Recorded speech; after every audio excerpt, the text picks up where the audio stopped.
Assalamualaikum warahmatullahi wabarakatuh. Saya Burhanuddin Tauhid Taufikur Rahman dari kelas 12 agama 2. Di sini saya akan menjelaskan tentang memudayakan hidup sederhana dan menyantuni kaum duafa. Pola hidup sederhana adalah hidup dengan tidak berlebihan dengan penuh kesombongan. Namun, hidup dengan penuh kesederhanaan dan menyantuni kaum duafa adalah membantu orang-orang lemah yang hidup dengan serba kekurangan, agar kesusahan mereka dapat diringankan,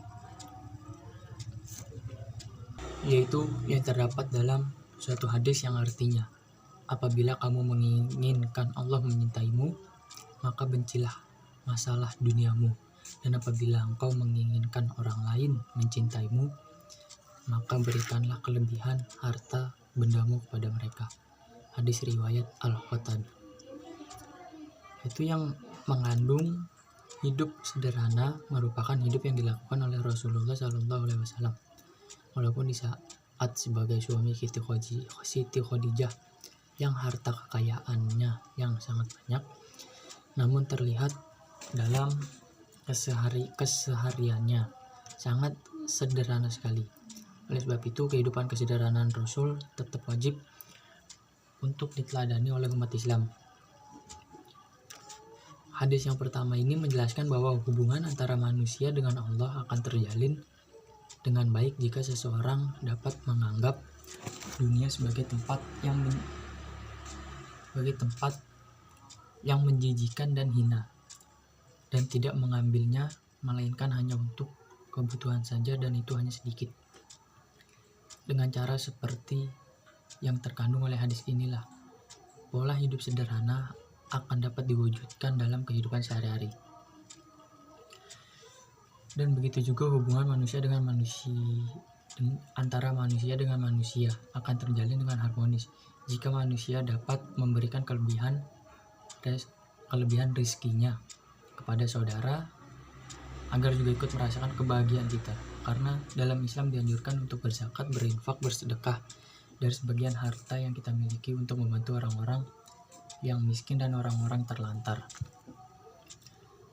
Lalu di hadis yang kedua ini yang memiliki arti dari Abi Karimah Al-Mikdam Ibi Ma'di Karib, ia berkata, aku mendengar Rasulullah SAW bersabda, tidak ada bejana yang diisi oleh seseorang yang lebih jelek daripada perutnya.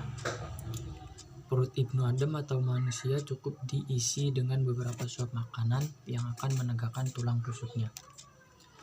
Karena fungsi perut sepertiga untuk makanan, sepertiga untuk minum, dan sepertiga untuk bernafas. Hadis riwayat Tirmizi. Lalu ada hadis lain juga yang menjelaskan yang artinya, dari Amr bin Syu'ab, dari bapaknya, dari kakeknya, ia berkata, bahwasannya Rasulullah SAW bersabda, makanlah, minumlah, bersedekah, dan berpakaianlah tanpa berlebih-lebihan dan tidak sombong. Hadis riwayat Bukhari. Yaitu kandungan hadis yang dua tadi adalah, dua hadis ini memberikan pelajaran pada kita agar selalu berbuat hemat dalam segala hal, baik dalam makanan, minuman, maupun berpakaian. Bahkan ketika kita memiliki sesuatu untuk diberikan kepada orang lain, maka kita harus tetap bersikap tidak boros. Artinya kita tidak hendak bersedekah, maka kita sudah memikirkan ketika kita hendak bersedekah, maka kita sudah memikirkan, sudahkah keperluan anak, istri, dan orang-orang yang menjadi tanggungan kita terpenuhi. Kalau sudah terpenuhi, barulah bersedekah dengan tidak mengganggu ketentraman kehidupan keluarga kita. Begitu juga dalam hal makanan dan minuman.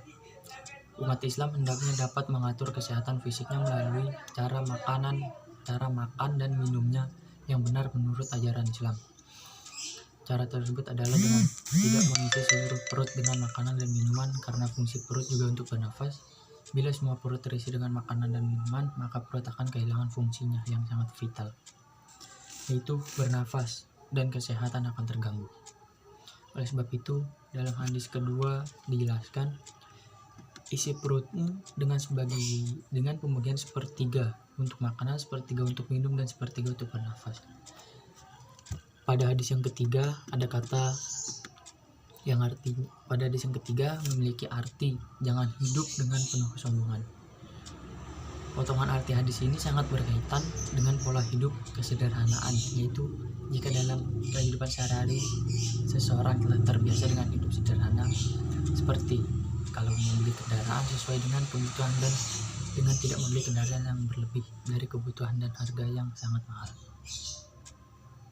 dan kelebihan dari hartanya dipergunakan untuk membantu saudara-saudaranya yang membutuhkan, akan dapat seseorang terhindar dari sifat sombong. Mungkin hanya itu saja yang dapat saya sampaikan. Kurang lebihnya mohon maaf. Wassalamualaikum warahmatullahi wabarakatuh.